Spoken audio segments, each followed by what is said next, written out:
Buenos días a todos, espero que estén muy bien.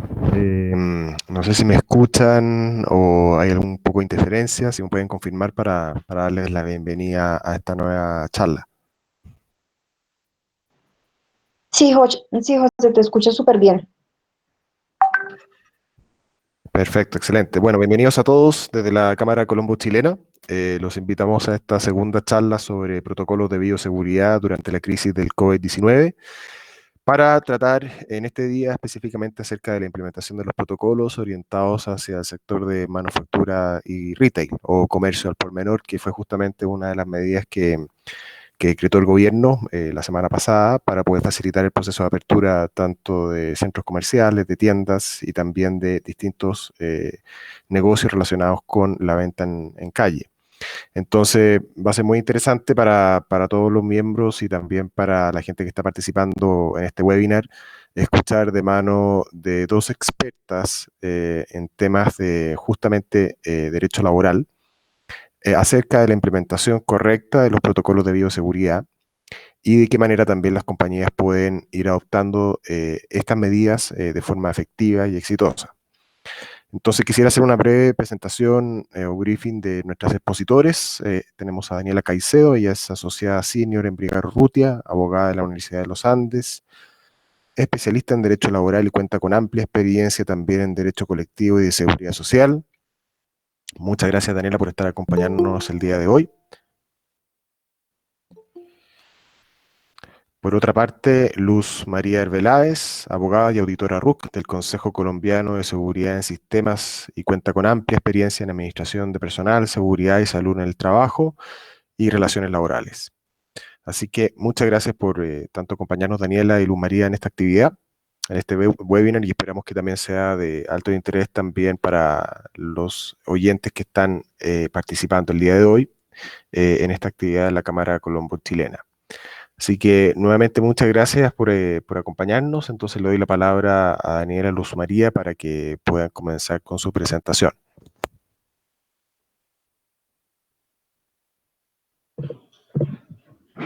Muchas gracias, José. Bueno, como les comentó, el día de hoy vamos a hablar en general sobre los protocolos de bioseguridad que han sido expedidos en el sector manufacturero.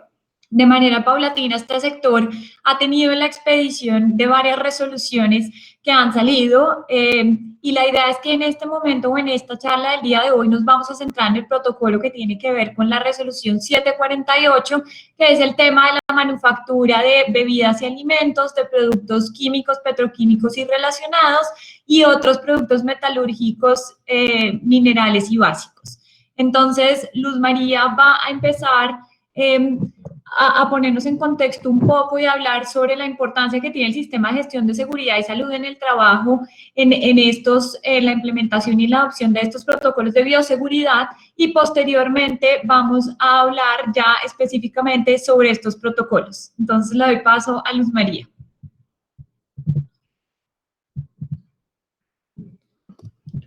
Muy buenos días a todos. Estamos encantados de participar en esta charla para darles un panorama general de el impacto real y ubicarlos en lo que es la implementación de un protocolo de bioseguridad, darles un contexto desde dónde se integran este tipo de protocolos a los procesos ordinarios de la empresa y cómo hoy en día se ha reevaluado, y esta pandemia no solo ha reevaluado todos nuestros estilos de vida, sino también las prioridades en las organizaciones. Ya entendemos que una adecuada gestión en seguridad y salud en el trabajo, que se entendía como un proceso secundario a las organizaciones o se malentendía tal vez como un proceso secundario a las organizaciones, empieza a ser un requisito de operación, y la empresa que hoy en día es destacada es aquella que puede ejecutar sus operaciones con criterios de higiene y seguridad. Entonces, vamos por favor a la siguiente diapositiva.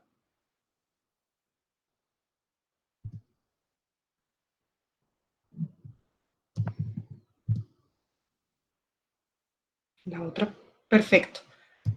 Entonces, básicamente, ¿qué es lo que está pasando hoy? Y contextualizando un poco, ¿cuál fue el proceso de el manejo de la gestión de los riesgos laborales en las organizaciones?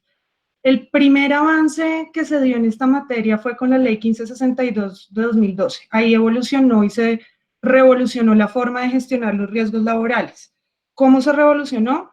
Se evoluciona del famoso programa de salud ocupacional que todas las empresas habían tratado como un simple documento al cual no se le hacía ningún tipo de seguimiento, a el sistema de gestión en seguridad y salud en el trabajo. Esta ley nos dice que en lo sucesivo se va a entender este programa de salud ocupacional como este nuevo sistema de gestión que comprende un desarrollo de un proceso que es lógico y por etapas, que se va a basar en la mejora continua, y el objetivo principal de este sistema va a ser anticipar, reconocer y controlar los riesgos que puedan afectar la seguridad y salud en el trabajo. Entonces, básicamente, todo esto tuvo bastantes estadios de evolución. La primera reglamentación seria de lo que era y los requisitos de un sistema de gestión de seguridad y salud en el trabajo empezaron con el decreto 1443 de 2014. Su implementación fue siendo aplazada porque los primeros estándares que se determinaron para las empresas no tenían en cuenta ni eran precisos frente al tipo de riesgo que enfrentaba cada una de las compañías, ni al número de sus trabajadores, ni al tipo de actividades. Entonces, básicamente, cuando llega este sistema de gestión, ¿y por qué hacemos la introducción sobre el sistema de gestión? Porque los protocolos de bioseguridad, que son el boom de este momento, tanto el protocolo general de bioseguridad de la resolución 666 del 2020, así como los protocolos específicos, parten de la base que nosotros tenemos en nuestra empresa, un sistema de gestión en seguridad y salud en el trabajo totalmente implementado, en ejecución, y además que se ha llevado a cabo un proceso de gestión del cambio, ¿cierto? Entonces, básicamente, ¿qué tenemos que tener en cuenta frente a este sistema de gestión en seguridad y salud en el trabajo? No se trata de un documento, se trata de un modelo de administración. Es un modelo de administración que va a tener siempre 4 etapas. Entonces, ese proceso que es lógico, lo vamos a hacer en unas etapas de planeación, en unas etapas de ejecución, de verificación y etapas de actuación. ¿Cómo se da esa estructura? Básicamente nosotros con ese sistema de gestión no solo buscamos controlar los riesgos, sino asegurar el cumplimiento legal de nuestras obligaciones como empleadores o contratantes en la gestión de los riesgos laborales. ¿Quiénes deben implementar un sistema de gestión en seguridad y salud en el trabajo? Nosotros ya tenemos en cuenta y debemos partir de la base que la cobertura de los riesgos laborales no va a ser exclusivamente sobre nuestros trabajadores, sino sobre todas las personas sobre las cuales los riesgos de nuestra compañía puedan afectarlos de algún modo. Entonces, deben implementar un sistema de gestión en seguridad y salud en el trabajo todos los empleadores públicos y privados, que esa es la regla general, contratantes de personal de contrato civil, comercial o administrativo en cualquiera de ese tipo de modalidades. ¿Por qué? Porque obviamente las compañías, como les dije, están obligadas a gestionar los riesgos de sus contratistas y todas las personas que estén bajo el control de la organización, sobre organizaciones de economía solidaria y del sector cooperativo, y sobre los trabajadores en misión de empresas de servicios temporales. ¿Qué es lo que pasa? Incluso un sistema de gestión en seguridad y salud en el trabajo debe ser implementado por una empresa que no tenga trabajadores, simplemente contratistas. Realmente lo que se busca es la adecuada gestión del riesgo que genera la compañía.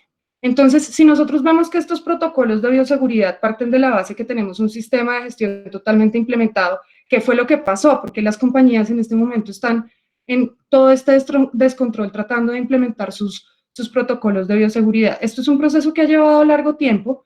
Básicamente, si pasamos a la siguiente diapositiva, esta implementación del sistema de gestión de seguridad y salud en el trabajo se ha dado desde junio de 2017 y ya había sido aplazada en varias oportunidades.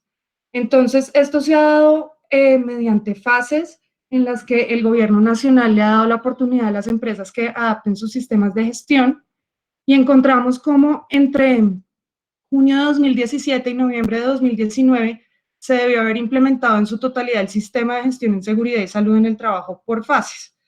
Ya a partir de los meses de diciembre de 2019 se deberían estar ejecutando estos sistemas de manera anual. Entonces, si nosotros nos vamos a ver a los contenidos de la resolución, toda esta forma de implementación fue finalmente definida a través de la resolución 312 de 2019 nos dijo a las compañías qué es lo que tenemos que hacer con este sistema, porque básicamente nos encontramos frente a un montón de documentación y procedimientos, pero no tenemos muy claro cómo integrarlos a nuestra organización y qué es lo que debemos hacer con ellos. Entonces, pues básicamente, a partir del mes de diciembre de 2019, empieza la fase de, si podemos cambiar, perfecto, aparece la fase de inspección, vigilancia y control por parte del Ministerio de Trabajo. ¿Eso qué quiere decir?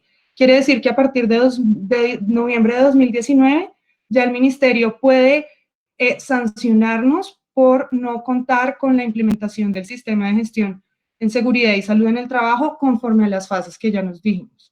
Entonces, de junio a agosto de 2017 nosotros debimos hacer una evaluación inicial que nos diera los insumos para poder producir nuestro sistema de gestión y ver la conformidad de lo que ya teníamos con los nuevos lineamientos de gestión, porque realmente no es que se hayan creado obligaciones nuevas, o bueno, pues sí se han creado algunas, pero en materia de seguridad y salud en el trabajo, como les conté, básicamente esas obligaciones lo que se cambió fue el modelo de administrarlas.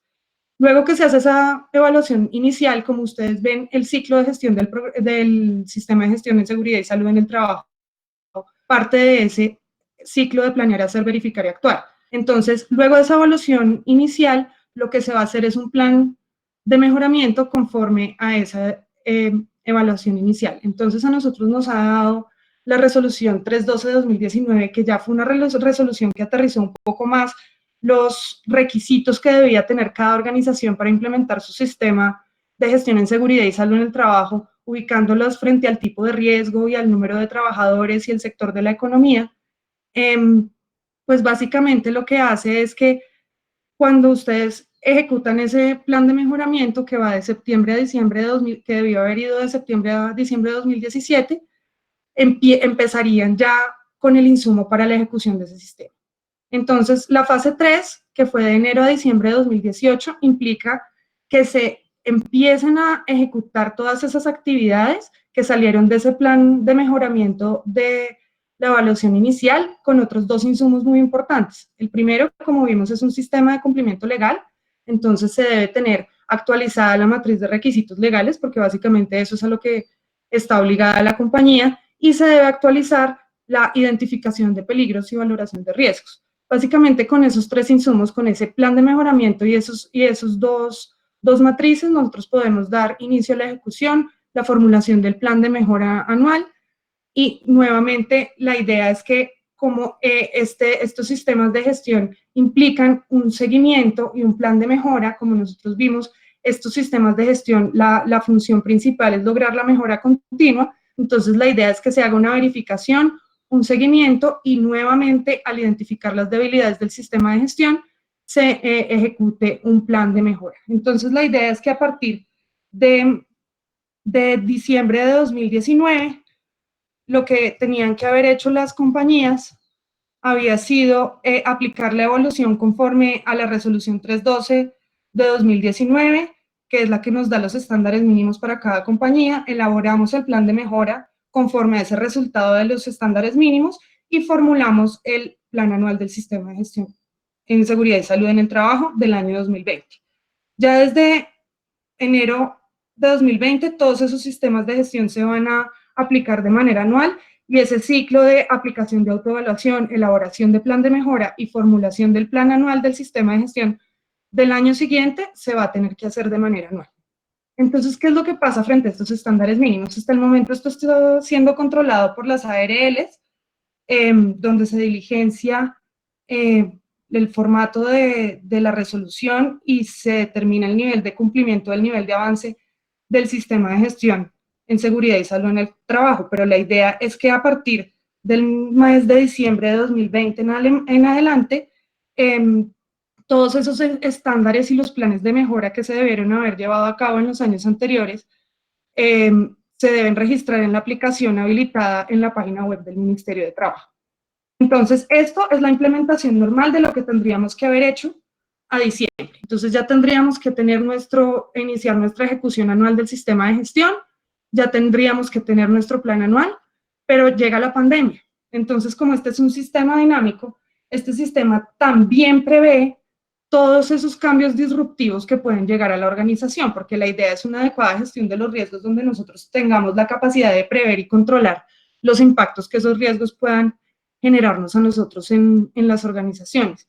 Entonces, el procedimiento siguiente que nosotros tenemos que llevar a cabo, y pasemos por favor a la siguiente diapositiva, es una etapa muy importante en la ejecución y en la planeación del sistema de seguridad en el trabajo, que es la gestión del cambio.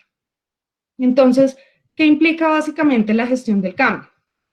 La gestión del cambio dice, frente al sistema de seguridad y salud en el trabajo como modelo de administración, que el empleador o el contratante tiene que implementar un procedimiento que me permita evaluar el impacto sobre la seguridad y salud en el trabajo que puedan generar tanto los cambios internos como los cambios externos en la organización. Por ejemplo, cambios externos pueden ser cambios en la legislación, por ejemplo, todas estas situaciones de pandemia, las nuevas organizaciones laborales, todos los controles que tienen que llevar a cabo pues, frente a las nuevas realidades. Entonces, eso me genera reevaluar mi plan de trabajo anual, porque obviamente nuestro plan de trabajo anual estaba basado sobre una evaluación de cumplimiento sin tener en cuenta todo lo que ha pasado en este momento por la pandemia. Entonces, ¿qué es lo que yo debo hacer nuevamente? Tengo que realizar una nueva identificación de peligros y como yo les decía, uno de los insumos más importantes para la construcción del sistema de gestión, porque básicamente eso es lo que queremos controlar con el sistema de gestión, digamos, entender la medida de prevención y control de los riesgos laborales a los que están expuestas las personas. Entonces nosotros tenemos que hacer ese proceso de identificación de peligros y evaluación de riesgos, pero con una nueva óptica. La óptica debe ser una óptica según la cual el riesgo biológico va a ser uno de los riesgos prioritarios que nosotros tendríamos que gestionar.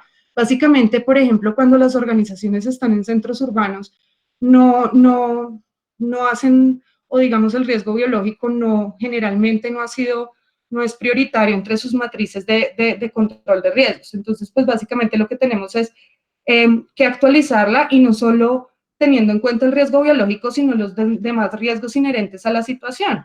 Se debe hacer una nueva priorización y adaptar nuevas medidas de prevención y control.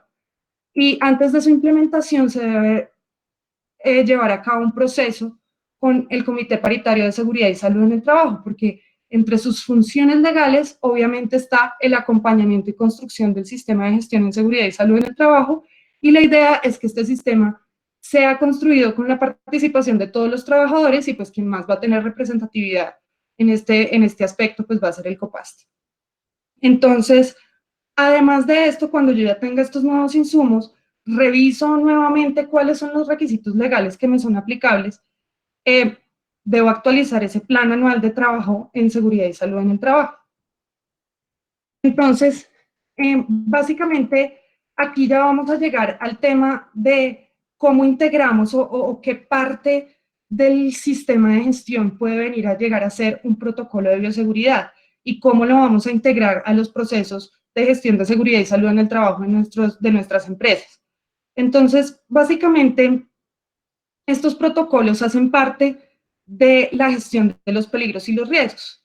Entonces, nosotros como empleadores debemos adoptar métodos para identificar, prevenir, evaluar, valorar y controlar todos esos riesgos y peligros que van a estar en la empresa. Entonces, aquí vamos a hacer una distinción muy importante y es la diferencia entre peligro y riesgo, para que ustedes entiendan más o menos cómo es el proceso que se debe llevar a cabo para gestionar adecuadamente los peligros y evaluar los riesgos que estos peligros representan. Entonces, básicamente, un peligro es una fuente, una situación, un acto que tiene potencial para causar daño, daño en términos de daño humano, deterioro de la salud, incluso una combinación de estos factores. Ahora, el riesgo, básicamente, es la combinación de la probabilidad de que ocurra este peligro y la severidad del daño o el deterioro de la salud que pueda causar este peligro. Entonces, si ustedes miran el proceso de identificación de peligros, valoración de riesgos y establecimiento de medidas de control, ¿por qué va a empezar?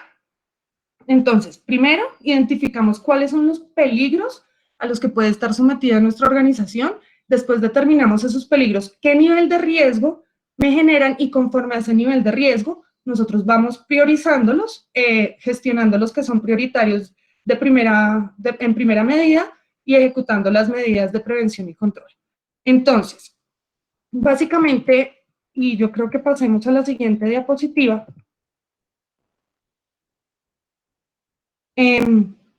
cómo se realiza todo este procedimiento y esas medidas de prevención y control. Pues básicamente un protocolo de bioseguridad es una de las medidas de prevención y control que nosotros tenemos frente a la mitigación y la prevención del riesgo biológico. Básicamente de eso viene su nombre de protocolos de bioseguridad.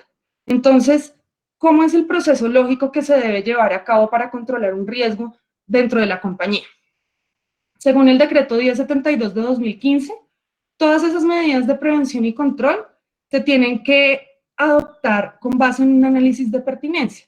Realmente la gente tiene una concepción errónea frente a la gestión del riesgo, según la cual la única forma de controlarlo es a través de la entrega de elementos y equipos de protección personal. Realmente todas esas medidas de prevención y control tienen una jerarquía y se deben aplicar conforme a esa jerarquía.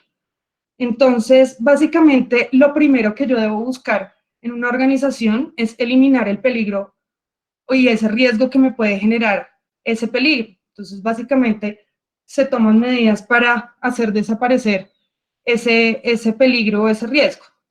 La sustitución, que sería el segundo paso, cuando yo voy a empezar a, ya identifico que tengo, por ejemplo, mi riesgo biológico, ya veo que es un riesgo prioritario, que es un riesgo alto, entonces voy a empezar a gestionarlo. No lo puedo eliminar.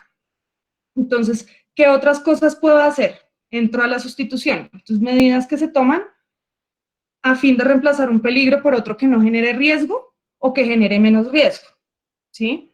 Luego, ¿qué otra cosa tengo que hacer? Y ustedes ya lo van a ver más adelante, que todos estos procesos y estas jerarquías se van a ver reflejadas en cómo yo ejecuto e implemento mi protocolo de bioseguridad. Controles de ingeniería, por ejemplo, yo tomo medidas técnicas para controlar ese peligro y eso lo vamos a ver mucho en los protocolos, bien sea en la fuente o en el medio. Por ejemplo, cuando hacemos aislamiento de procesos peligrosos, aislamiento de trabajadores, modificamos la ventilación general y localizada de los sitios de trabajo. Básicamente son medidas técnicas en las que nosotros buscamos controlar ese peligro. Luego de esos controles de ingeniería, nosotros deberíamos empezar a evaluar los controles administrativos.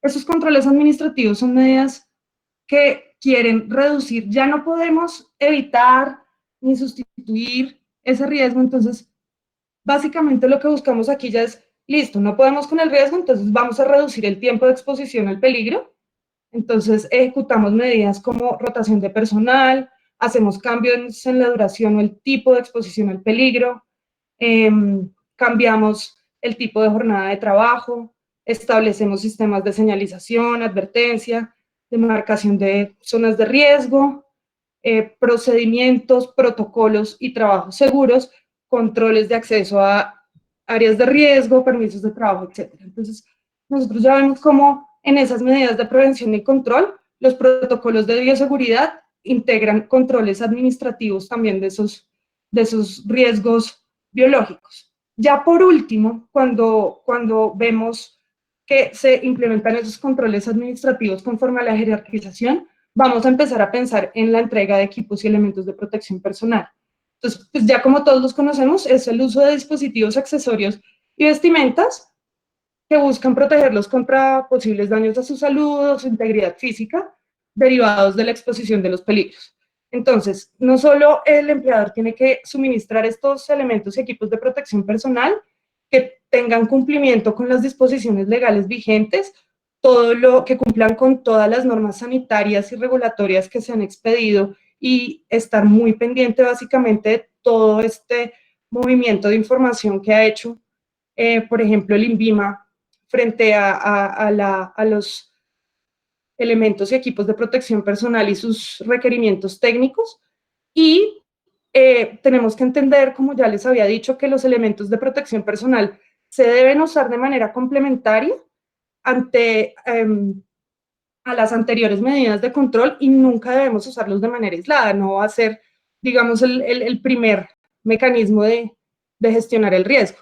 Básicamente, se exige que la entrega de elementos de protección personal esté de acuerdo con la identificación de peligros, evaluación y valoración de los riesgos conforme a la jerarquía que les acabo de explicar.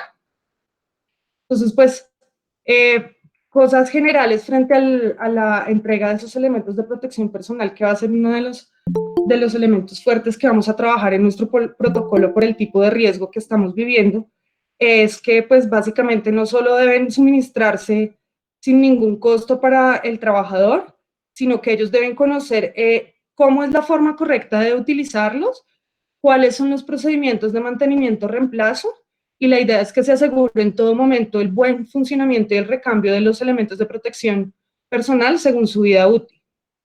Entonces, la idea es que luego de todo este proceso de medidas de prevención y control, se deben complementar con acciones de vigilancia de la salud mediante, pues obviamente, todas estas evaluaciones médicas de ingreso, periódicas de retiro, todos estos programas de vigilancia epidemiológica, pues básicamente para nosotros primero identificar precozmente los efectos que puede haber hacia la salud derivados de estos nuevos ambientes de trabajo y evaluar la eficacia de todas estas medidas de prevención y control.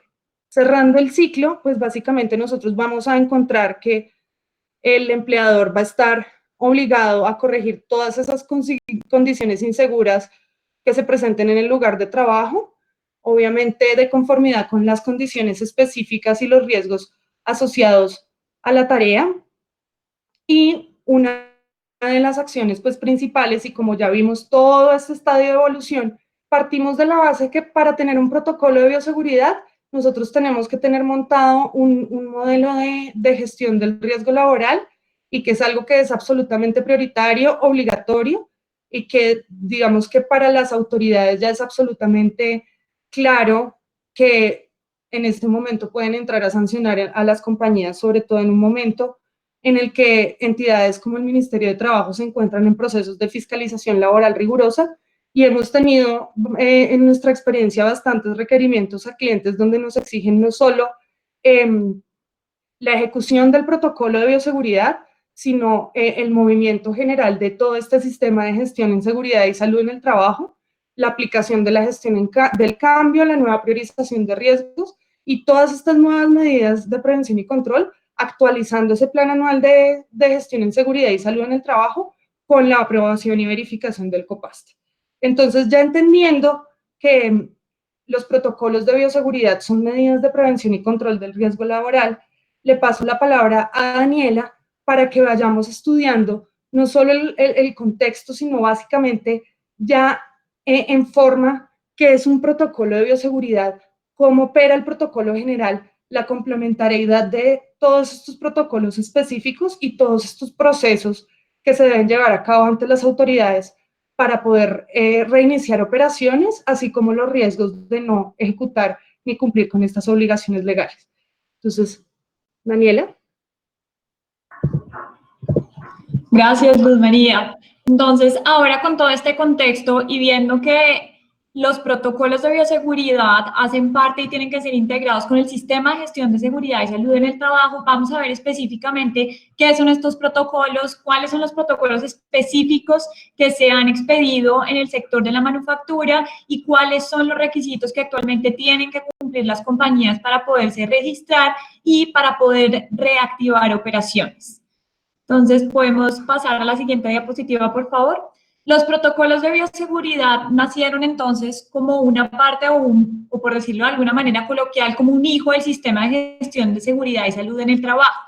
Estos protocolos tienen como objetivo establecer las medidas mínimas de prevención que tienen que establecer las compañías para poder volver a operar en el mercado. Entonces, el gobierno nacional estableció dentro de sus medidas un plan de aislamiento obligatorio inteligente y dentro de ese plan se estableció la reactivación gradual de la economía, lo que quiere decir que se van abriendo de manera paulatina o gradual los sectores, ciertos sectores que tienen mayor relevancia o que están más afectados en la producción económica. Como parte de este plan de aislamiento inteligente, surgieron estos protocolos cuya idea principal era evitar que esta reactivación gradual de la economía tuviera un impacto negativo y aumentara el riesgo de transmisión del coronavirus. ¿Podemos pasar a la siguiente diapositiva, por favor? ¿Qué pasó con estos protocolos de bioseguridad? Inicialmente, muchas compañías y muchos gremios empezaron a establecer lineamientos mínimos para poder tener medidas o lineamientos que las compañías debían seguir para poder pues, tener seguros a sus empleados y evitar que el coronavirus se fuera a incrementar. ¿Qué pasó? Esto generó que en el mercado hubiera muchos lineamientos y que no hubiera una unificación de esas medidas que se recomendaba que las empresas tenían que establecer. Como consecuencia de eso y con el objetivo de evitar que hubiera muchos o que hubiera una confusión alrededor de cuáles eran los lineamientos que se debían establecer, el gobierno profirió una resolución en donde dijo el Ministerio de Salud y Protección Social es la única entidad que puede proferir estos protocolos de bioseguridad. Esto tenía como objetivo, como les mencionaba, pues justamente unificar y darle la competencia exclusiva a una entidad para que fuera esa entidad la única que pudiera expedir todos esos lineamientos mínimos que debían cumplir las compañías. De acá salieron entonces los famosos protocolos de bioseguridad. Estos protocolos de bioseguridad son de obligatorio cumplimiento. Todas las compañías, y ya lo vamos a ver, y todas las actividades económicas deben cumplir con estos protocolos de bioseguridad, con independencia de que estén trabajando de manera presencial o que lo estén haciendo a través de las modalidades de trabajo en casa o de teletrabajo. Y esto es uno de los mitos que en este momento está en el mercado, y es que si yo no estoy dentro de las excepciones que incluye el gobierno dentro de las compañías que pueden operar de manera presencial, yo no tengo por qué establecer ningún protocolo de bioseguridad. Yo simplemente tengo que tener a mis empleados allá en la casa prestando sus servicios, yo hablo con ellos, pero más allá de eso yo no tengo que cumplir con ningún protocolo. Y esto realmente no es cierto. Todas las actividades económicas y todas las empresas, tanto públicas como privadas, tienen que adoptar los protocolos de bioseguridad. Y esos protocolos de bioseguridad, ya vamos a ver, varían dependiendo de la industria o el sector económico en el que se encuentre la empresa. ¿Quiénes son los encargados de vigilar que estos protocolos de bioseguridad se adopten y que efectivamente sean cumplidos? En líneas generales, las autoridades que tienen esa facultad son las secretarías de salud distritales o municipales, y en algunos casos, para algunas industrias muy específicas, hay entidades especiales que tienen las funciones de inspección, vigilancia y control, como por ejemplo ocurre con el protocolo de agua potable y saneamiento básico, en donde se le da la facultad de vigilancia y de inspección a las secretarías de obra. Por ejemplo, en el protocolo específico que se expidió para el sector agrícola, se le da la facultad al ICA, al Instituto Colombiano Agropecuario, pero bueno, en líneas generales es la Secretaría de Salud y el Ministerio del Trabajo los que tienen la facultad y la competencia para inspeccionar y vigilar que efectivamente todos los empleadores estén dando cumplimiento a estos protocolos de bioseguridad. Podemos pasar a la siguiente diapositiva, por favor. Hay podemos encontrar dos tipos de protocolos de bioseguridad. Primero está el protocolo general, que fue el que se expidió a través de la resolución 666, y ese protocolo lo que hace es establecer los lineamientos generales y los lineamientos básicos que todas las empresas, con independencia del sector o la industria a la que pertenezcan, tienen que cumplir. Ese protocolo general de bioseguridad es obligatorio para todas las actividades económicas y sociales y para todos los sectores de la administración pública. Es de obligatorio cumplimiento, como lo mencionaba, por parte de todos los empleadores públicos y privados, y acá volvemos a lo mismo, no se hace una distinción respecto a si se está prestando servicios de manera presencial o se hace a través de trabajo en casa o teletrabajo. Asimismo, como lo mencionaba Luz María, pues este es un sistema integral y estos protocolos realmente no solo tienen como actor al empleador, si bien es el que lo tiene que adoptar y tiene que velar porque su implementación pues se dé en la práctica. Esto realmente incluye muchos actores y todos estos actores tienen una responsabilidad muy importante en la ejecución y la implementación de estos protocolos de bioseguridad. ¿Quiénes son estos actores? Todos los contratantes, tanto públicos como privados, todos mis clientes, todos mis proveedores, las empresas de servicios temporales sí existen, sí están dentro del radar, y cualquier persona que haga parte de mi cadena y haga parte de mi operación. Entonces, realmente, si bien los empleadores son los que tienen la obligación principal, esto es una obligación conjunta que depende de muchos actores. Después encontramos los protocolos específicos. Estos protocolos específicos lo que buscan es establecer los lineamientos que ya se adecúan a la naturaleza particular de una industria o de un sector económico y a las características especiales en las cuales, con las cuales pues, prestan servicios las diferentes actividades de la economía. Estos protocolos específicos, y esto es muy importante tenerlo en cuenta, son complementarios al protocolo general. Esto no quiere decir que si yo pertenezco a una industria que tiene un protocolo específico, no tengo que cumplir con la resolución 666. No, y si ustedes van y miran los protocolos específicos, estos protocolos todos inician con la base de las medidas generales de bioseguridad de la resolución 666. Entonces, mi punto de partida siempre para hacer un protocolo de bioseguridad va a ser primero la resolución 666, que tiene los lineamientos generales, y ya después me voy a tener que ir al protocolo específico, si mi industria o el sector al que pertenezco lo tiene, ya para implementar las medidas específicas que me exigen implementar por la actividad que yo estoy prestando. Estos protocolos específicos se han ido expidiendo de manera paulatina, de manera a medida que las industrias se han ido abriendo y se ha dado esta reapertura económica de la que mencionaba previamente. Y en este momento, pues, hay varios protocolos específicos expedidos en varias industrias. Los primeros protocolos que se expidieron fueron los de construcción y manufactura. Y manufactura, pues, ha venido teniendo una evolución porque realmente la primera resolución que salió, que fue la 675, esa resolución sacó solamente unos subsectores o estaba dirigida solamente a unos subsectores de manufactura, y posteriormente pues hubo otras resoluciones específicas que ya fueron dando apertura a nuevas partes o nuevos subsectores de manufactura. Entonces eso ya lo vamos a ver en un momento, pero entonces manufactura tiene varias resoluciones que le son aplicables dependiendo del subsector en el cual se encuentre la empresa. Dentro de estos protocolos específicos encontramos entonces, bueno, construcción, manufactura, están los juegos de suerte y azar, está el sector del transporte, la infraestructura de transporte que tiene que ver con todas las construcciones de carreteras, los caficultores, agua potable y saneamiento básico. Recientemente han salido, por ejemplo, minas y energía, se expidieron los protocolos en el sector pecuario, en el sector agrícola.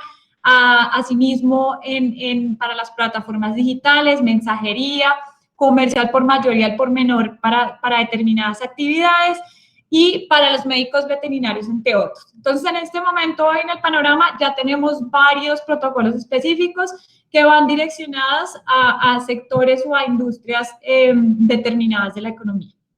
¿Me ayudas con la siguiente diapositiva, por favor? ¿Qué pasa entonces con estos protocolos generales y específicos? Entonces, cuando vamos al contenido del protocolo general, es muy importante tener en cuenta las medidas que este protocolo tiene en cuenta. Las vamos a mencionar, no podemos entrar por temas de tiempo en el detalle, pero sí es importante tener en cuenta cuáles son en líneas generales esos requerimientos mínimos que exige la resolución 666 y que, por supuesto, pues yo voy a tener que aplicar e implementar para mi compañía teniendo en cuenta las características. Entonces, hay cosas que para una compañía serán aplicables que para la otra compañía no. Entonces, yo siempre tengo que tener en cuenta que todo lo voy a tener que adaptar a las condiciones y a la forma en que yo presto servicios. Entonces, primero está el tema del lavado de manos. El protocolo que yo tengo que seguir para que mis empleados tengan una higiene de cómo lavarse las manos, con cuánta frecuencia, cuánto es el tiempo que tienen que utilizar para lavarse esas manos, cómo lo hago, cuáles son los puntos que yo tengo que tener, cuáles son los insumos o los productos que yo tengo que tener en esos puntos en los que las personas se van a lavar las manos. Todas estas cosas son muy importantes porque justamente el lavado de manos y el distanciamiento físico han sido catalogados como dos de las medidas más importantes para atacar la propagación del coronavirus, y en este sentido pues son medidas que realmente su establecimiento y su implementación resultan de vital importancia y que además a la hora de hacer inspecciones pues son puntos en los que las autoridades ponen mucha atención. Después encontramos el tema del manejo del tapabocas. ¿Cómo capacito yo a mis empleados para que se pongan y para que se quiten el tapabocas? ¿Qué hacer cuando la persona se quita el tapabocas? Si es desechable, ¿dónde lo tengo que botar? ¿Cómo lo tengo que botar? ¿Cuál es el procedimiento que tengo que seguir? Si es reutilizable, ¿qué es lo que tengo que hacer? ¿Cómo lo lavo? ¿Cuál es el protocolo de lavado que tengo que tener en cuenta? Todas esas cosas son puntos que yo voy a tener que establecer al interior de mis protocolos de bioseguridad y dentro de sus protocolos que ese protocolo macro tiene establecido. Las medidas de distanciamiento físico, entonces, y ahí también hay un tema que se junta con el tema de las medidas locativas, y es, yo voy a tener que implementar medidas en las cuales asegure que mis trabajadores tienen una distancia mínima de 2 metros, pero adicionalmente que entre puesto y puesto de trabajo esta distancia se cumple. Y a la hora, por ejemplo, de ingerir alimentos, esta distancia también se está cumpliendo. ¿Cómo manejo yo eso con mis clientes y mis proveedores? Si tengo señalizaciones al interior de mi empresa para que los trabajadores tengan claro que esa distancia, ¿cuál es esa distancia de 2 metros? Porque a mí me dicen, ok, 2 metros, pero entonces, ¿cómo calculo eso? Que al ingreso de la compañía esa señalización esté demarcada de tal forma que si hay, por ejemplo, una fila para ingresar a la empresa, pues en esa fila se tenga en cuenta esa distancia mínima que exige esta resolución. El tema de los elementos de protección personal de los que hablaba Luz María, que también son muy importantes. Entonces, ¿cuáles son los elementos que yo voy a dar? Y aquí se juntan dos cosas. Por una parte, los elementos de protección personal que yo necesito para que mi empleado lleve a cabo y ejecute su labor, y por otra parte están los elementos de protección personal que están dirigidos a cubrir o hacer elementos de bioseguridad, donde están los guantes, los tapabocas y estas medidas que lo que buscan es evitar la propagación y fungir como elementos para proteger al empleado ante el riesgo del coronavirus. Esto de los elementos de protección personal es muy importante porque yo no solo tengo que capacitar a mis empleados sobre la forma en que se deben usar, cuáles son las medidas de prevención que yo tengo que tener en cuenta, que son de uso personal e intransferible, que yo no las puedo compartir con mis compañeros de trabajo, que además si me las quito, ¿dónde las tengo que dejar? Porque no es tan fácil como que me quite el tapabocas y lo deje encima de una mesa, porque si hago eso en ese momento, pues eso puede ser un factor de infección que va a tener una repercusión. Entonces, todas estas medidas son igualmente muy importantes. Está el tema de las medidas de limpieza y desinfección, que adicionalmente pues hay que tener un protocolo específico que haga parte de ese protocolo general. Estas medidas de limpieza y desinfección van direccionadas hacia diferentes frentes. Por ejemplo, el tema de recepción y entrega de insumos. Entonces, ¿qué pasa cuando yo recibo un sobre, una caja? Si tengo un punto al cliente, ¿cómo lo manejo? ¿Cuál es la distancia que tiene que existir entre la persona de la recepción y, por ejemplo, el mensajero? La barrera, el alcohol que tengo que tener, todas estas medidas que son muy importantes, que al final, pues, hacen parte de estas medidas que mencionaba al principio, por ejemplo, de las medidas del distanciamiento físico, el manejo del tapabocas. Los manejos de casos positivos de coronavirus, y esto también es muy importante tenerlo en cuenta porque, ¿qué pasa si uno de mis empleados que está prestando servicios reporta síntomas de coronavirus? ¿Qué tengo que hacer yo? ¿Dónde lo pongo? ¿Lo mando a la casa o al centro de salud? Entonces, ¿cuáles son las cosas que tengo que tener en cuenta? ¿A quién le tengo que reportar? Y esto va unido también con mi plan de comunicaciones y con la red de comunicación que yo tengo que tener establecida al interior de mi empresa. También está el tema de la manipulación de insumos y productos, como les comentaba. Cuáles son los protocolos que yo tengo que seguir cuando yo recibo o mando un paquete, cuáles son las comunicaciones que yo tengo que tener, por ejemplo, con mis proveedores y mis clientes para decirles que por favor no me manden en la medida de lo posible las facturas en papel físico, sino que me las manden vía correo electrónico o bajo otros o a través de otros medios que no implican tener un contacto físico.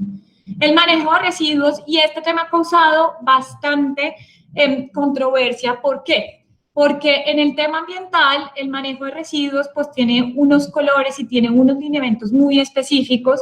Como muchos de ustedes lo sabrán, pues el tema de residuos peligrosos siempre se ha manejado, pues se ha venido manejando a través de una bolsa de color rojo que tiene que seguir con unos procedimientos y unos protocolos muy especiales.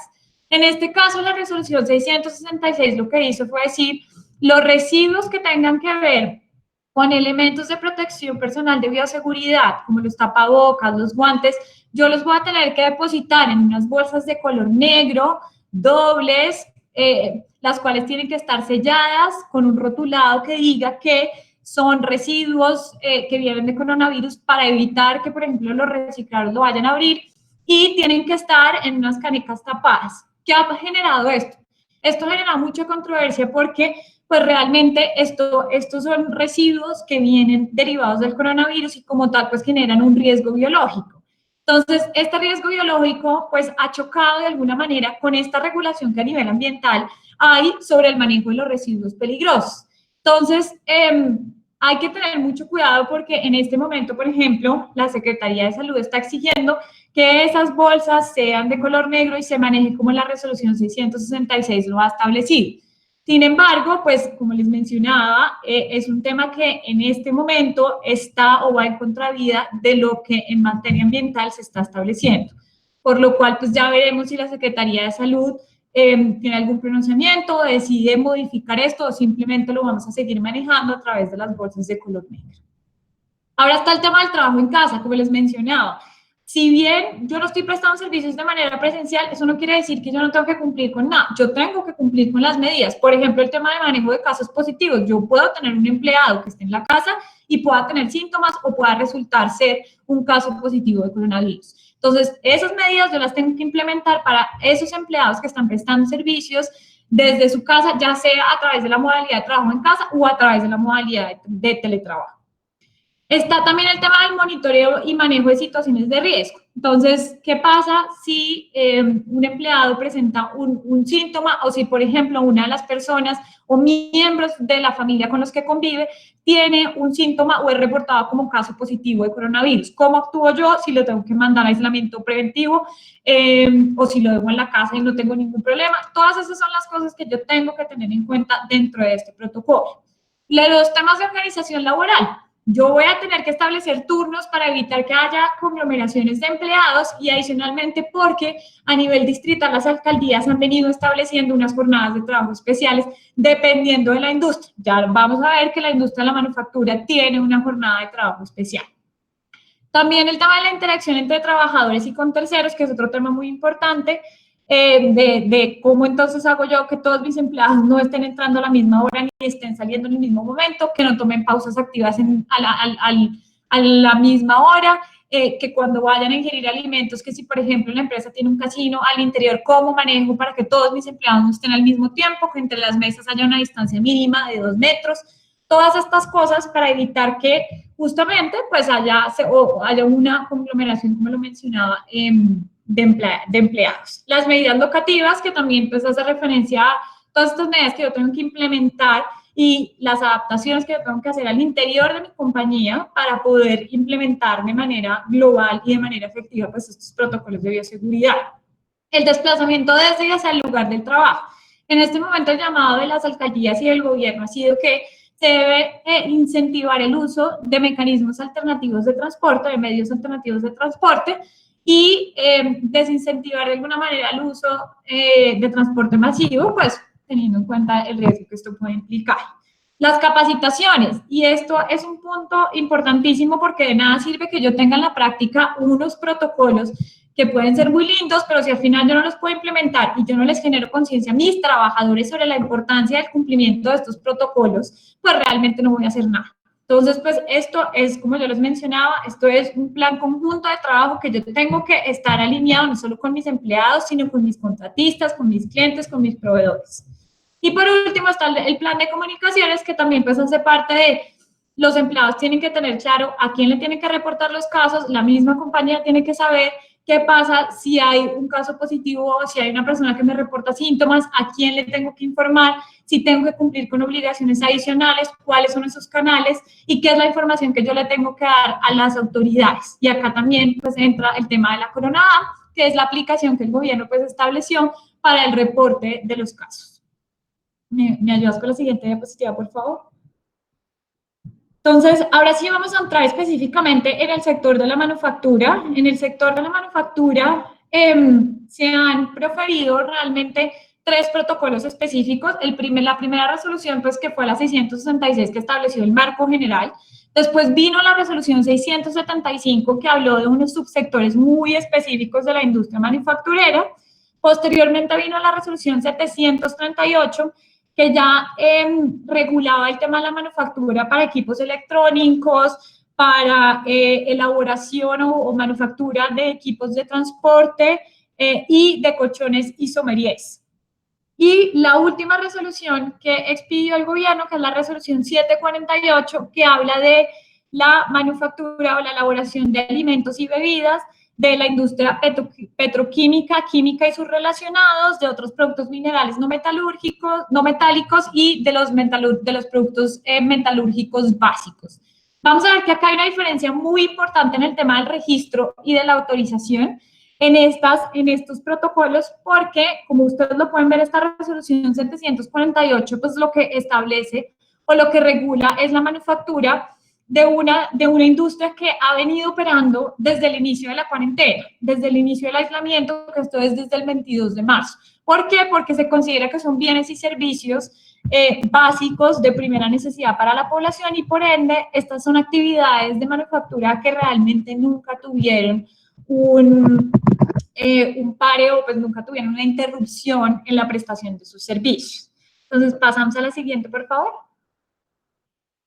Entonces, ¿qué pasa con estos sectores de manufactura? Si ustedes, como muchos de ustedes saben, las alcaldías o las autoridades distritales y municipales tienen la facultad de regular, si bien el gobierno pues ha incluido las excepciones y ha dicho cuáles son las empresas que pueden operar de manera presencial durante la cuarentena obligatoria.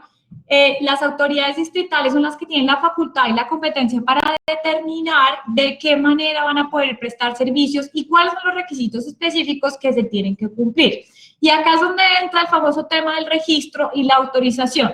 Y la gran pregunta que surge es, si yo me tengo que registrar, ¿quiénes son los que tienen que inscribirse y quiénes son los que tienen que solicitar autorización? Y si son todas las empresas las que tienen que cumplir eso o son algunas empresas solamente y de qué manera lo tienen que cumplir. Siguiente diapositiva, por favor. Entonces, primero vamos a ver la resolución 748, que es la resolución que habla, como les mencionaba, de la fabricación de alimentos y bebidas y de bienes y servicios que han sido considerados desde el inicio de la cuarentena como bienes de primera necesidad. Estos bienes tienen un tratamiento muy diferenciado y en este caso me voy a referir pues exclusivamente a Bogotá y voy a explicar cómo se está regulando en este momento. Entonces, la alcaldía de Bogotá lo que determinó es que para los bienes que son considerados como bienes de primera necesidad, estas empresas, como han estado funcionando y han estado operando desde el día 22 de marzo, estas empresas no tienen que buscar autorización para continuar sus operaciones. Lo que la alcaldía de Bogotá ha dicho es, primero, no tienen restricción en el horario, no tienen restricciones de horario de trabajo, por lo cual pues sus empleados pueden prestar servicios en las jornadas que tengan establecidas las compañías. Esto no quiere decir que entonces el empleado pueda prestar servicios 14 horas, no. Esto lo que quiere decir es que pues va a tener que estar sujeto a las regulaciones que en jornada de trabajo en Colombia se han expedido, pero no a las regulaciones especiales que la alcaldía expida dentro del marco de los protocolos de bioseguridad. Eso es lo primero. No necesitan autorización porque se entiende que son bienes que son de vital importancia y como ya vienen operando, pues realmente no van a reactivarse. Simplemente pueden seguir operando, pero sí tienen que inscribirse en la plataforma que estableció la alcaldía de Bogotá para tal fin y adicionalmente tienen que registrar su plan de movilidad segura en la plataforma también de la alcaldía. Hay una plataforma especial que estableció la alcaldía de Bogotá para inscribir esos planes de movilidad segura. Adicionalmente, pues en esa inscripción ellos tienen que llenar el formulario y tienen que inscribir sus protocolos de bioseguridad. Entonces, nuevamente, en este caso, solo se necesita o solo se tiene que cumplir con un requisito de registro, más no de autorización y tampoco están sujetos a unas jornadas de trabajo especiales. Entonces, si ya pasamos a las otras resoluciones, que son las 675 y las 738, que regularon los primeros subsectores de la manufactura, estas actividades sí necesitan registro, pero además autorización. ¿Y eso qué quiere decir? Que no pueden reactivar sus operaciones hasta tanto no hayan hecho la inscripción, no hayan llenado todos los formularios y después de esos formularios pues hayan adjuntado sus protocolos de bioseguridad y hasta tanto no reciban un correo electrónico con el certificado y con la autorización que está emitiendo la alcaldía, no van a poder prestar servicios. Si lo hacen, en realidad pues lo estarían haciendo en contravía de la ley y podrían estar sujetos a sanciones. Entonces, en este caso hay un tema de registro más autorización.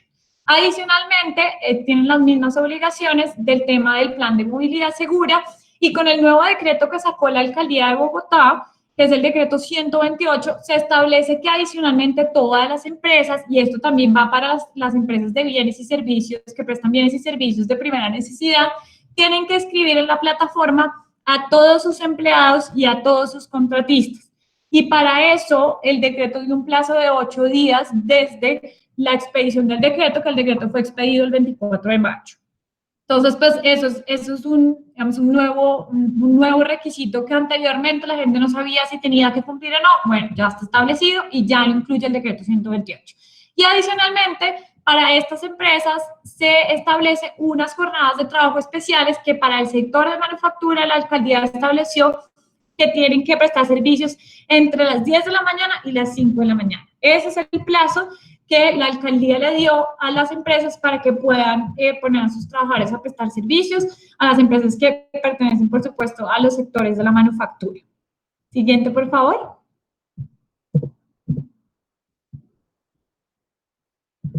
Bueno, entonces, esto es muy importante también tenerlo en cuenta, estas jornadas de trabajo y esa diferenciación que les mencionaba, porque realmente pues el tema del registro de la autorización va a variar dependiendo de si yo ya estaba prestando servicios o no.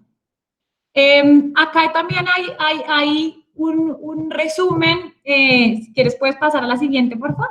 Hay un resumen de cuál es el formulario que ha venido estableciendo la alcaldía de Bogotá, con las preguntas que se están haciendo y los documentos que la alcaldía espera tener incluidos dentro de ese registro, que son,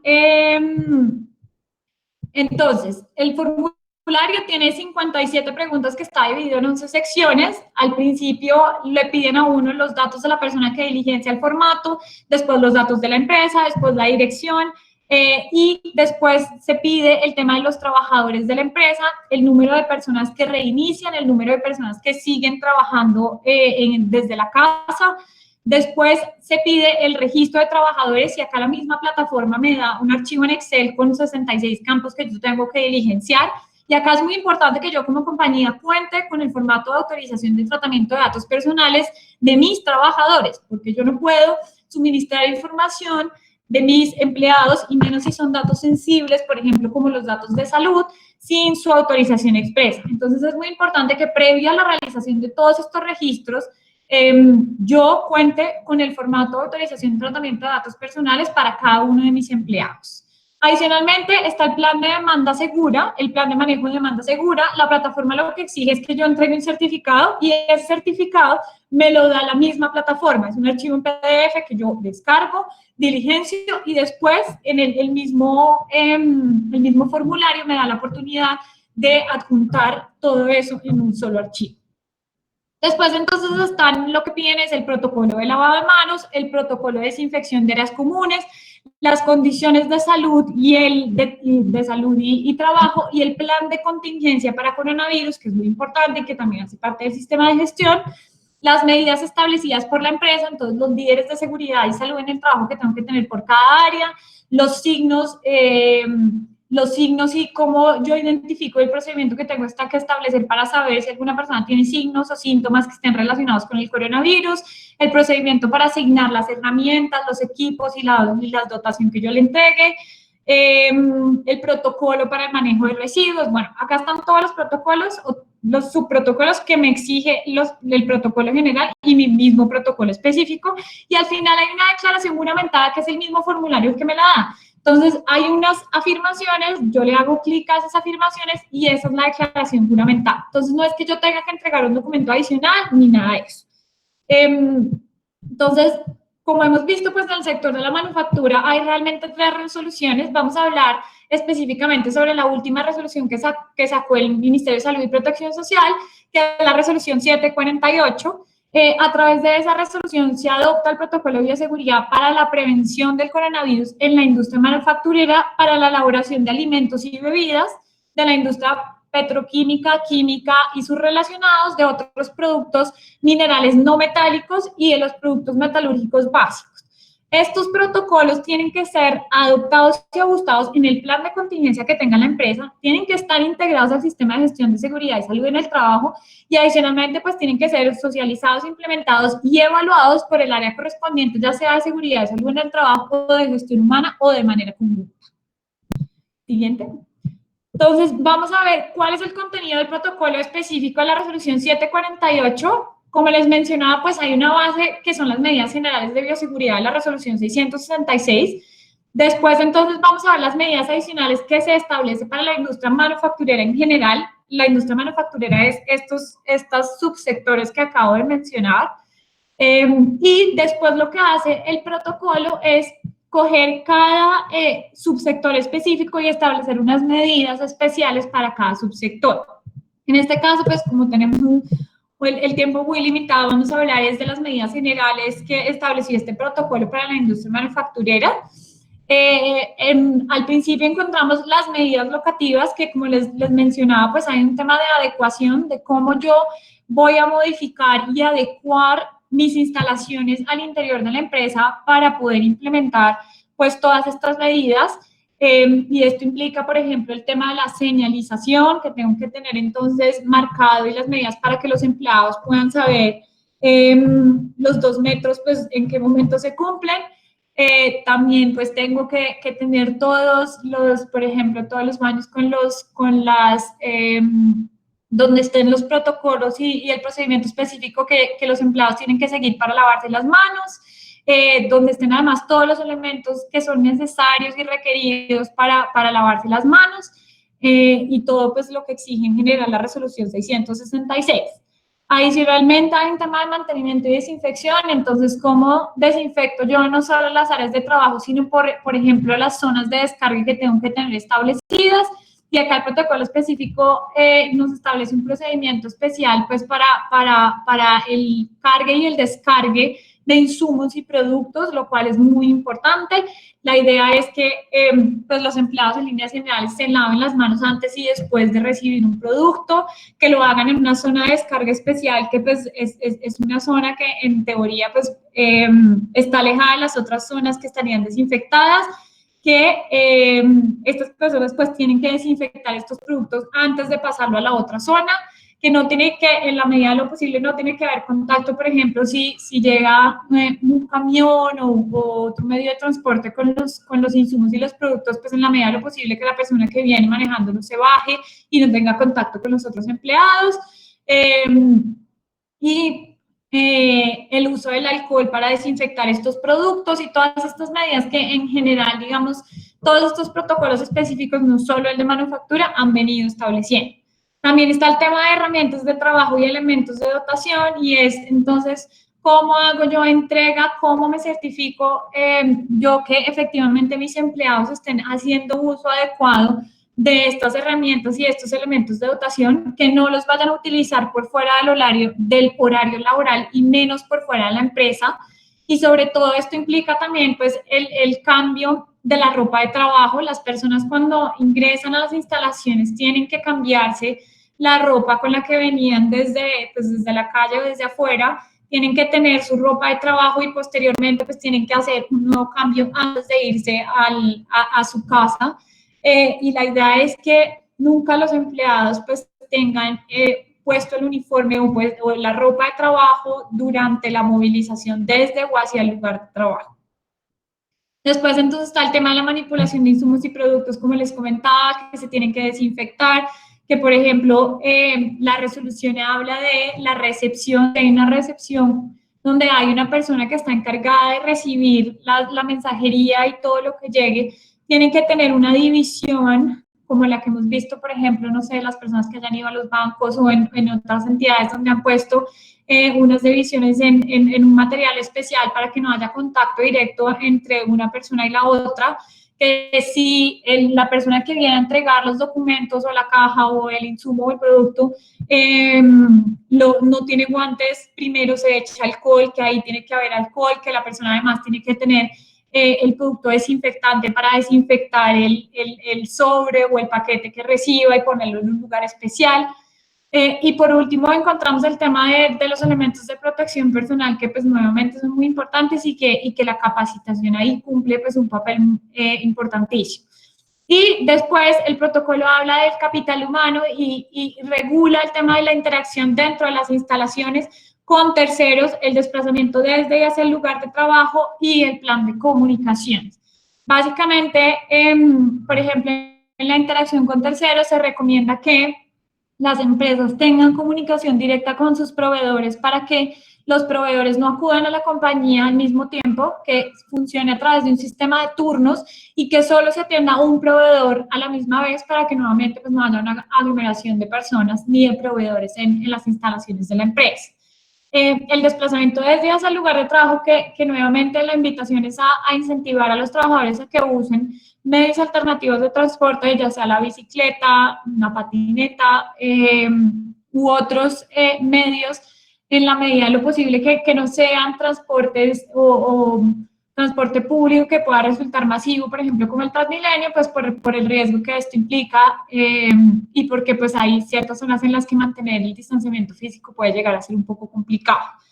Y por último, el plan de comunicaciones, que es pues cómo manejar toda la comunicación con mis empleados. Yo los tengo que tener además, esto no, digamos que esto no está solo centrado en el tema de comunicar o reportar casos sospechosos o positivos de coronavirus, sino que además esto también tiene una labor de información constante hacia mis empleados. Yo tengo que estar todo el tiempo dándoles la información de los cambios y de las medidas que el gobierno ha implementado, y esto lo puedo hacer a través de muchos medios.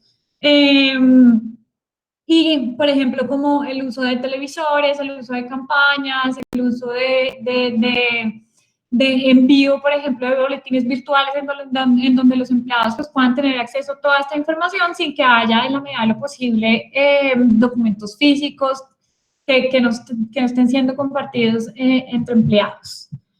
Por último, hay un tema muy importante y es estos protocolos de bioseguridad y su implementación tienen detrás una responsabilidad importantísima que no solo cubre temas laborales y de seguridad y salud en el trabajo, sino que además cubre muchas áreas y es muy importante ver que si las empresas no cumplen con estos protocolos de bioseguridad y con las medidas que el gobierno ha implementado, y no solo con los protocolos de bioseguridad, sino con lo que nos mencionaba Luz María al principio de realizar toda la gestión del cambio del sistema de gestión, de integrar los protocolos con el sistema de gestión, porque no se trata de documentos que van separados, son documentos que tienen que ir integrados.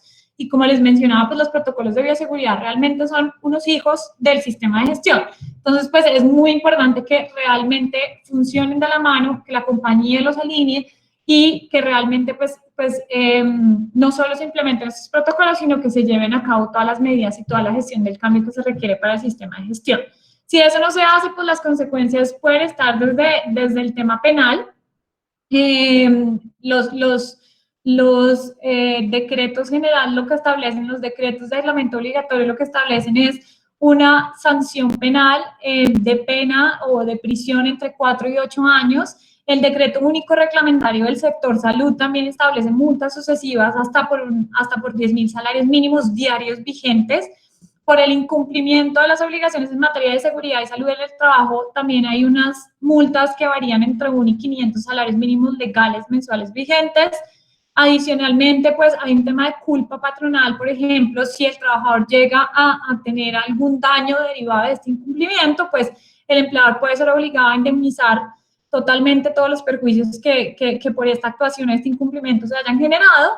Incluso si la Secretaría de Salud llega a hacerme una inspección y yo no estoy cumpliendo con estos protocolos, pues esto puede generar un cierre temporal de mis actividades. Adicionalmente, pues si por ejemplo, yo no había sido autorizado y estoy trabajando, pues también puedo tener multas derivadas de eso, o También puede tener una sanción penal si entregó documentos que realmente no tienen una información veraz para lograr que ese registro de esta autorización salga más rápido. Entonces, el llamado es a que las empresas pues cumplan de manera responsable con estos protocolos de bioseguridad, los implementen y los adopten, pues siguiendo todos los lineamientos que el gobierno ha establecido en la materia y de manera integrada con el sistema de gestión de seguridad y salud en el trabajo.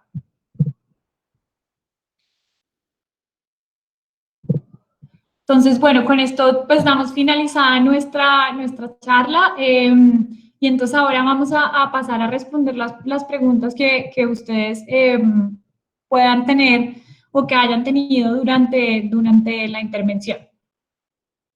Vale, muchísimas gracias, Luz María, Daniela. Si alguien tiene alguna inquietud, alguna pregunta, lo puede escribir por el chat y las contestaremos. Ya hay algunas. Entonces,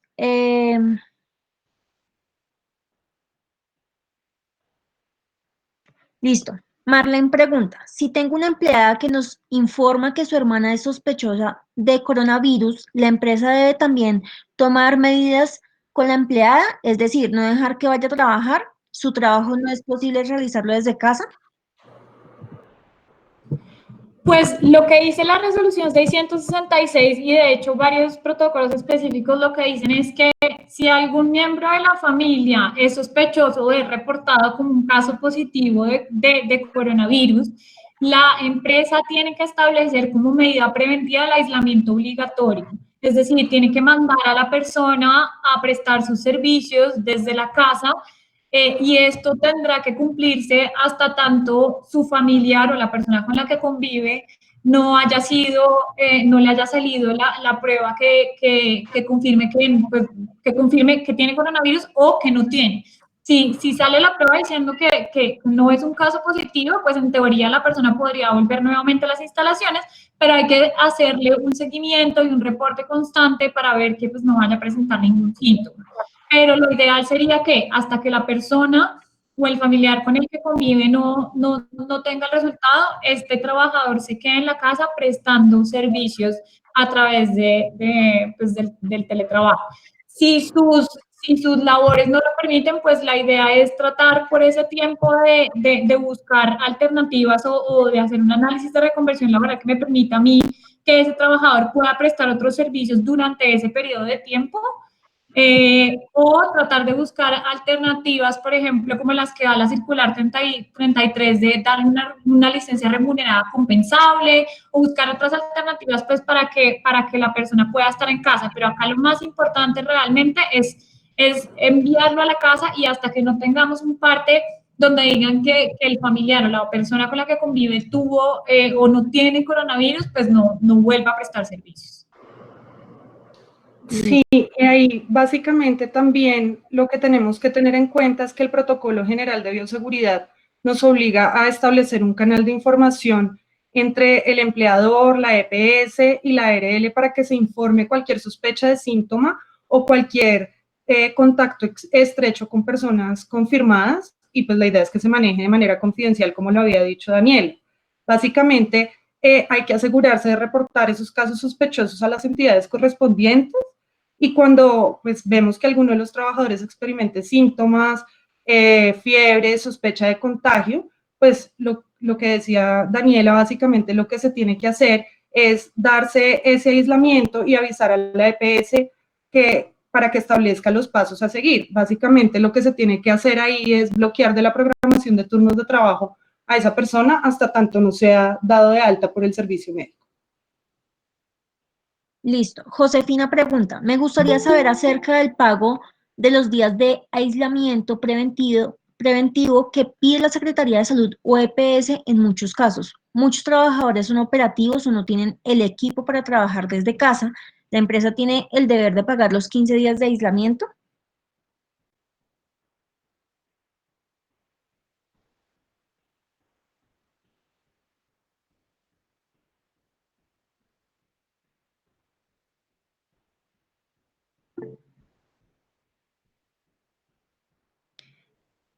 Perdón, que estaba leyendo la pregunta. ¿Qué pasa? Si estamos hablando de una persona que está enferma, es decir, que fue reportada como caso positivo y se tuvo que quedar en la casa de manera obligatoria y no le dieron incapacidad por alguna razón, pues en ese caso, ahí es donde la EPS lo que dice es pues que la persona en la medida de lo posible no debería ser obligada a prestar servicios porque se entiende que pues tiene una condición de salud que no le permite prestar servicios. Por lo general, si la persona tiene un caso positivo, pues le deberían dar la incapacidad por coronavirus. Si no la tiene, pues lo ideal es que la persona pues efectivamente no preste servicios. Si, por ejemplo, yo mandé a la persona a aislamiento porque yo no estoy autorizada y todos mis trabajadores de la compañía están prestando servicios desde la casa, ahí realmente pues yo no estoy obligada a pagarle a mis empleados si estos no están prestando servicios. Yo ahí tengo varias alternativas. Si la persona no puede prestar servicios desde la casa o no tiene, digamos, la posibilidad, o yo realmente por la naturaleza de los servicios que presto, pues realmente no puede la persona ejecutar su labor desde la casa, entonces pues ahí lo que yo tengo que hacer es buscar las alternativas o hacer uso de alguna de las alternativas que el Ministerio del Trabajo ha dicho, ya sea como el otorgamiento de vacaciones, lo que les mencionaba, la licencia remunerada compensable, puedo acordar con mi empleador una reducción del salario, puedo también acordar, y siempre, y por eso acá menciono acordar, porque tiene que ser un tema de mutuo acuerdo con el trabajador, el otorgamiento de una licencia no remunerada por un periodo de tiempo específico. Digamos que ahí tengo varias alternativas que el Ministerio del Trabajo y la misma legislación laboral pues me permite otorgar. No sé, Luzma, si quieras complementar algo. No, estamos bien así, pues básicamente el parámetro es la protección del trabajador y la protección de sus ingresos en la mayor medida posible, por tanto se deben pues ejecutar todas esas alternativas que nos ha dado el Ministerio de Trabajo antes para gestionar, digamos, este tipo de casos. En últimas, si ninguna de estas alternativas es viable, pues básicamente lo que ha dicho el Ministerio al respecto es que se tendrían que cubrir esos días por parte de la compañía. Claro, hola, ¿cómo están? Ese es el tema, de que se está dejando todo de responsabilidad de la compañía y para esas personas no hay incapacidades.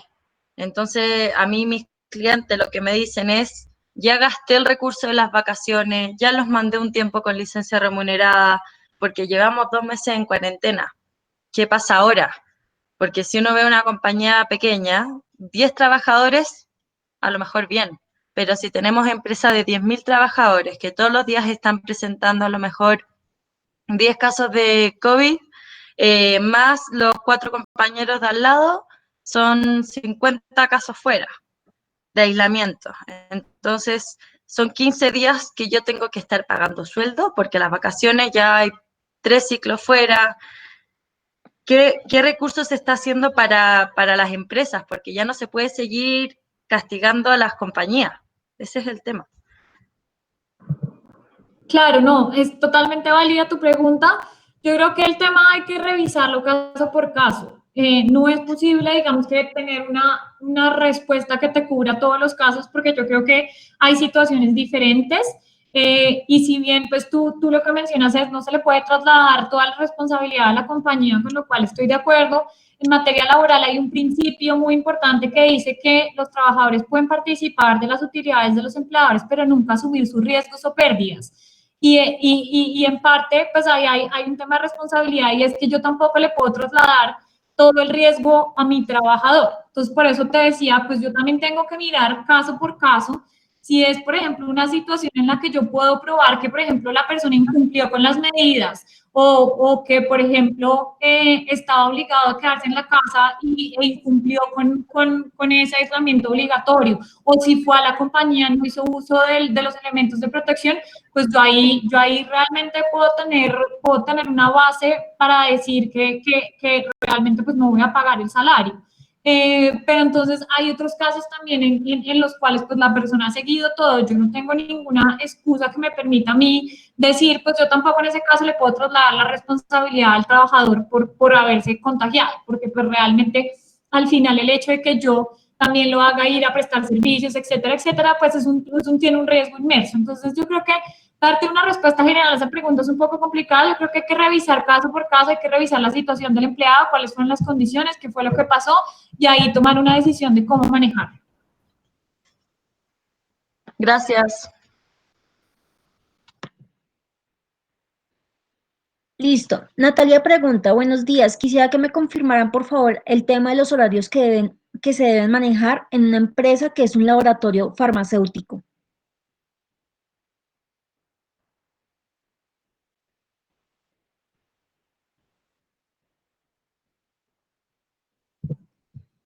La alcaldía de Bogotá sacó un documento que de hecho lo pueden encontrar en la página donde pues el portal que se estableció que se llama Reactivación Económica, y ahí la alcaldía tiene un documento donde están todas las actividades con los horarios específicos que se tienen que cumplir, dividido por los sectores, con los CIU, con los códigos, y ahí lo puedes entonces, si quieres, Daniela, ya te lo voy a mandar para que lo mires, pero básicamente en el caso de los laboratorios farmacéuticos, yo te diría en líneas generales que estoy casi segura que no tienen que cumplir horarios porque ellos han estado habilitados para prestar servicios desde el inicio de la cuarentena, porque se considera que son bienes de primera necesidad y los bienes de primera necesidad no están sujetos a restricciones de horario.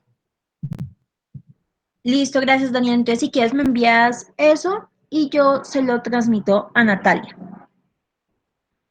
Entonces, Andrea pregunta, ¿cuándo vencen los plazos para el registro de los protocolos de seguridad y el plan de movilidad segura e igualmente para registrar trabajadores de acuerdo con el decreto 128 del 24 de mayo de 2020? El decreto 128 establece plazos, por ejemplo, para el tema de la adopción y el diligenciamiento de los formularios y el tema del plan de movilidad segura. Lo que dice el decreto es que si la empresa no ha registrado los planes de movilidad segura, porque lo que ocurrió es que muchas empresas han venido haciéndolo antes, incluso antes de que fueran autorizadas, si no lo han hecho, tienen que hacerlo dentro de los 8 días siguientes a la expedición del decreto 128. Y el decreto 128 fue expedido el 24 de mayo. Entonces, pues, el 24 de mayo fue domingo, o sea que estaríamos hablando de, déjame acá ver el calendario, 24, 1, 2, 3, 4, 5, 6, 7, 8, espérame, el lunes fue festivo.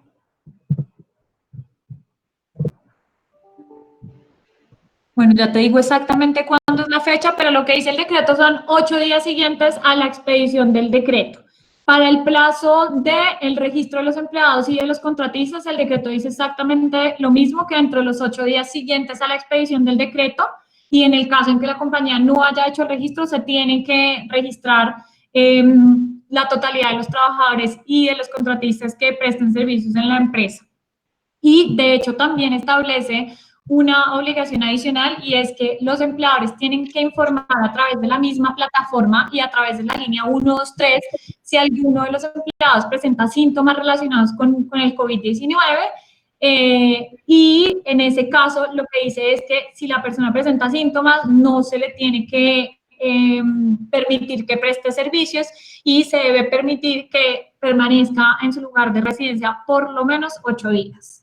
Y esto pues obviamente sujeto a que la persona pues efectivamente no tenga coronavirus, porque en el caso en el cual lo tenga pues tendría que quedarse el tiempo que las autoridades le digan y por lo menos pues los 14 días que se establece. Listo. Andrea también dice, ¿tienen la norma de donde se especifican el valor de las multas? ¿Puedes repetir la cantidad de los salarios mínimos? ¿Son legales diarios o mensuales? Es que hay varias multas. La multa del sistema del incumplimiento de las obligaciones de seguridad y salud en el trabajo, que son entre 1 y 500, las puedes encontrar en la ley 1062 o en la ley 1562, o lo puedes encontrar también en el decreto 1072 del 2015. Las otras las puedes encontrar en el decreto único reglamentario del sector de la salud. Las penales, por ejemplo, las encuentras en los decretos de aislamiento que ha sacado el gobierno. Entonces está, por ejemplo, en el decreto, en el 636, en los decretos anteriores en los que se estableció la cuarentena. Entonces, digamos que esto está regado en diferentes documentos. Sí, ahí también sería importante el decreto 472 de 2015, en el cual pues que ya se establecen todas esas multas y sanciones por el incumplimiento general a las normas de seguridad y salud en el trabajo. Gracias, Luz María. Daniela. Andrea pregunta, ¿los plazos se cuentan en días hábiles o comunes?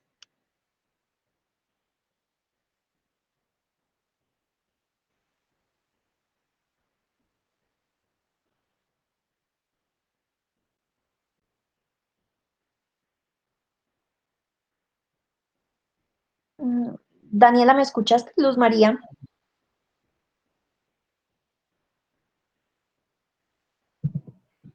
Sí, perdón, perdón que estaba aquí mirando una cosa. Entonces, yo te diría, el decreto no lo establece, el decreto no dice que si son calendario hábiles, en nuestra interpretación, los términos deberían contarse como días hábiles.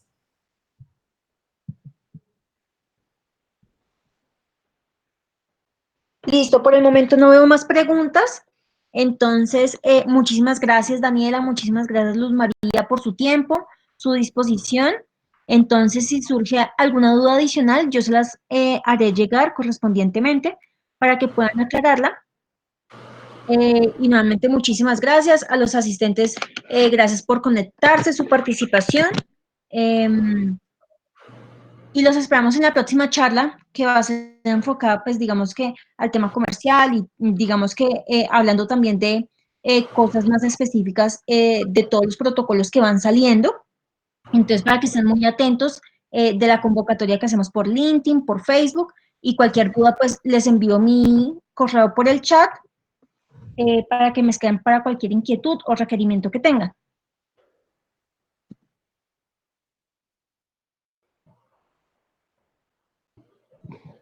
Bueno, muchísimas gracias a todos ustedes por su participación y por sus valiosas preguntas.